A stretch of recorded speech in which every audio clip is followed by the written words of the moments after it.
Confie-toi en l'Éternel de tout ton cœur et ne t'appuie pas sur ta sagesse. Reconnais-le dans toutes tes voies et il aplanira tes sentiers.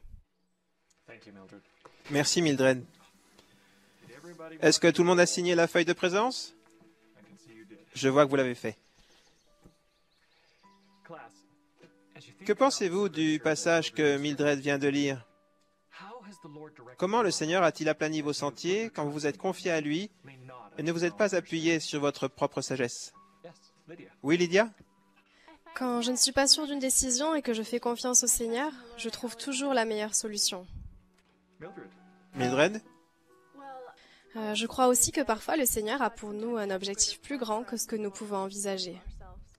Certainement. J'aime la phrase qui dit « Reconnais-le dans toutes tes voies ». Comment faisons-nous cela? Comment?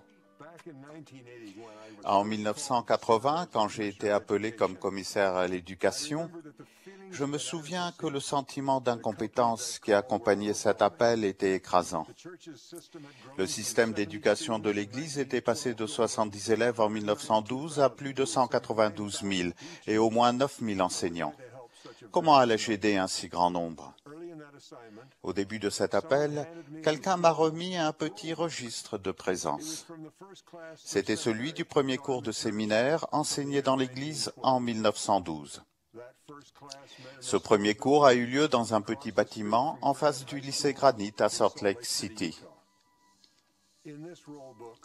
Dans ce registre de présence figurait un nom que je connaissais, celui d'une jeune fille qui avait 16 ans en 1912. Elle était l'une des nombreux élèves qui étudiaient l'Évangile. Elle s'appelait Mildred Bennion. L'instructeur de ces tout premiers élèves du séminaire était Thomas Yates, diplômé de l'université Cornell, qui l'après-midi se rendait à cheval de la centrale électrique de Murray à ce petit bâtiment en face du lycée Granite pour aider ses élèves à connaître les Écritures et à faire confiance au Sauveur. Mildred Bennion, Thomas Yates et beaucoup d'autres comme eux ont posé les fondations de la belle histoire du séminaire et de l'éducation de l'Église. Il s'est passé beaucoup de choses en 100 ans.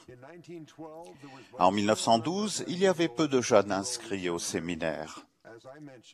Comme je l'ai dit, l'un d'entre eux était Mildred Bennion.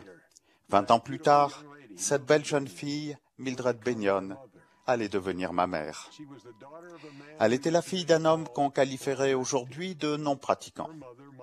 Sa mère, ma grand-mère, s'était retrouvée veuve à l'automne 1913. Quelqu'un d'attentif avait alors dû inviter Mildred au séminaire.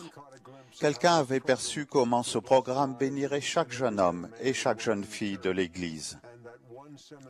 Et cet instructeur du séminaire s'est suffisamment soucié de Mildred Bennion et a prié avec suffisamment de ferveur pour que l'Esprit implante l'Évangile dans son cœur. Cet instructeur a apporté des bénédictions à des dizaines de milliers de personnes qui ne le connaissaient pas grâce au message qu'il a enseigné à cette seule jeune fille. Ce qui s'est passé dans cette première classe se produit aujourd'hui et continuera à se produire quel que soit le nombre que nous serons. Un individu sera touché. Il obtiendra ou renforcera son témoignage et des générations à venir en seront bénies. C'est un programme fait spécialement pour les jeunes. Il est fait pour nous préparer à aller dans le monde chaque jour. Nous étudions cette source constante de lumière, les Écritures, et nous pouvons nous appuyer sur ces livres pour rester centrés sur notre but, qui est de nous rapprocher du Christ. Il faut absolument lire les Écritures, les méditer, y réfléchir. Pas seulement les lire, mais penser à ce qu'elles signifient dans notre vie, afin de permettre au Seigneur de nous instruire à travers elles. Lire les Écritures m'a aidé à savoir que notre Père Céleste m'aime, qu'il me connaît personnellement et qu'il ne veut que le mieux pour moi. Grâce au séminaire, vous nourrez une relation très sacrée et personnelle avec le Christ. J'ai beaucoup appris sur l'expiation de Jésus-Christ cette année en méditant profondément sur les Écritures et j'ai réellement senti l'Esprit me témoigner qu'il est vraiment mort pour moi et qu'il est mon Sauveur. Et il est la vie et la lumière du monde et grâce à lui je peux être parfaite et mes péchés peuvent être pardonnés. Parfois, il m'arrive encore d'arriver au séminaire avec une mauvaise attitude, mais je n'en pars jamais en regrettant d'être venue. Je crois que ce que je préfère, c'est le sentiment qu'il me laisse, et la force et le courage qu'il me donne, et qu'il me soutienne tout le reste de la journée. En France, on est souvent les seuls membres dans notre lycée, dans notre collège. Et c'est pas facile quand on est tout seul. Et d'avoir le séminaire, ça m'a toujours aidé à avoir ce groupe, ce petit groupe, qui pouvait se soutenir, qui pouvait partager des expériences. Si j'aime le séminaire, c'est parce que ça me permet de me rapprocher en fait de notre Père Céleste. L'étude des Écritures au séminaire m'ont permis d'obtenir un témoignage plus fort de l'Évangile parce que les enseignements qui sont donnés sont simples et sont vrais. Je peux mieux expliquer mes principes parce que je les comprends mieux moi-même.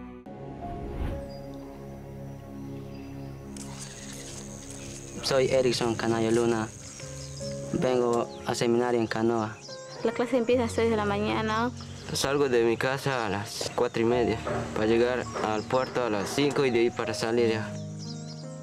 Son medias horas, 5:30 por ahí y venimos para aprender cosas buenas en el seminario. Y lo que me gusta del seminario es que cada día aprendemos más de las cosas de Jesucristo. En tratar de superar todas las pruebas que hay en la vida por medio de leyendo las escrituras y haciendo las oraciones. Es una bendición tener seminarios aquí en nuestras vidas, nosotros como jóvenes tener esa parte del Evangelio de Jesucristo. Mi nombre es Jorge Luis Arimuel Laiche. Seminario es una fuente muy importante dentro del Evangelio. Me preparo para enseñar a otros, ya sea de mis amigos, mi familia, o incluso cuando voy a salir a la misión. El seminario es muy bueno y que como joven les ayuda muchísimo en afrontar las dificultades y tentaciones que nos traen este mundo. Au cours des 100 dernières années du séminaire, d'innombrables vies ont été touchées. Notre tâche a été et sera toujours d'enseigner et d'apprendre que l'évangile de Jésus-Christ s'instillera dans le cœur de la personne, chaque fils ou chaque fille de notre Père Céleste. Notre but est d'enseigner la vérité éternelle, de telle façon qu'un enfant de Dieu puisse choisir de connaître et d'aimer notre Père Céleste et son Fils bien-aimé.